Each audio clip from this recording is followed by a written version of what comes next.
विष्णु जी ने नहीं बुलाया था गणपति जी को अपनी शादी में। चलिए जानते हैं इस कथा के बारे में। एक समय की बात है कि विष्णु भगवान का विवाह लक्ष्मी जी के साथ हो रहा था। विवाह की तैयारियां होने लगी। सभी देवताओं को निमंत्रण भेजे गए, परंतु गणेश जी को निमंत्रण नहीं दिया गया। इसके कारण क्या हुआ कि अब भगवान विष्णु की बारात जाने का समय आ गया। सभी देवता अपनी पत्नियों के साथ विवाह समारोह में आए। उन सब ने देखा कि गणेश जी कहीं दिखाई नहीं दे रहे हैं। तब वे आपस में चर्चा करने लगे कि क्या गणेश जी को न्योता नहीं दिया गया या स्वयं गणेश जी ही नहीं आए। सभी को इस बात पर आश्चर्य होने लगा। तभी सबने विचार किया कि विष्णु भगवान से इसका कारण पूछा जाए। विष्णु भगवान से पूछने पर उन्होंने कहा कि हमने गणेश जी के पिता को, भोलेनाथ महादेव को न्योता भेजा है। यदि गणेश जी अपने पिता के साथ आना चाहते तो आ जाते, अलग से न्योता देने की कोई आवश्यकता भी नहीं थी। दूसरी बात यह कि उनको 1.25 मन मूंग, 1.25 मन चावल, 1.25 मन घी और 1.25 मन लड्डू का भोजन दिन भर में चाहिए। यदि गणेश जी नहीं आएंगे तो कोई बात नहीं, दूसरे के घर जाकर इतना सारा खाना पीना अच्छा भी नहीं लगता। इतना वार्ता हो ही रही थी कि किसी एक ने सुझाव दिया, यदि गणेश जी आ भी जाएं तो उनको द्वारपाल बनाकर बैठा देंगे कि आप घर का ध्यान रखना, आप तो चूहे पर बैठकर धीरे धीरे चलेंगे तो बारात बहुत पीछे रह जाएगी।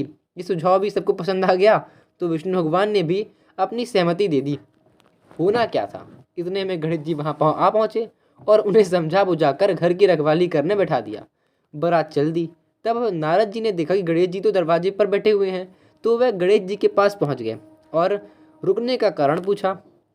गणेश जी कहने लगे कि विष्णु भगवान ने मेरा बहुत अपमान किया है। नारद जी ने कहा कि आप अपनी मूषक सेना को आगे भेज दें तो वह रास्ता खोद देगी, जिससे उनका वाहन धरती में धंस जाएगा। तब आपको सम्मान पूर्वक बुलाना पड़ेगा। अब तो गणेश जी ने अपनी मूषक सेना जल्दी से आगे भेज दी और सेना ने जमीन में पोल कर दी। जब बारात वहां से निकली तो रथ के पहिए धरती में धंस गए। लाख कोशिश करें परंतु पहिए नहीं निकले। सभी ने अपने अपने उपाय किए परंतु पहिए तो नहीं निकले, बल्कि जगह जगह से टूट गए। किसी की समझ में नहीं आ रहा था कि अब क्या किया जाए।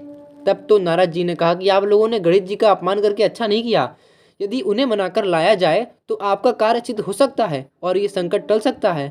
शंकर भगवान ने अपने दूत नंदी को भेजा और वह गणेश जी को लेकर आए। गणेश जी का आदर सम्मान के साथ पूजन किया। तब कहीं रथ के पहिए निकले। अब रथ के पहिए निकल तो गए परंतु वह टूट फूट गए थे, तो उन्हें सुधारे कौन।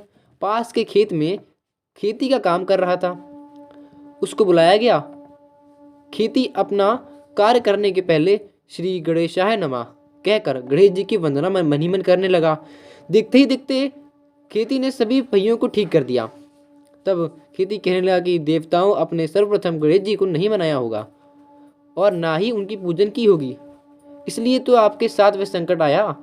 हम तो मूर्ख अज्ञानी हैं, फिर भी पहले गणेश जी को पूजते हैं, उनका ध्यान रखते हैं। आप लोग तो देवतागण हैं, फिर भी आप गणेश जी को कैसे भूल गए।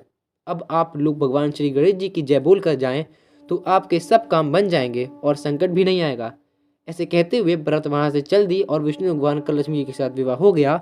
संपन्न तरीके से सभी सकुशल घर लौट आए।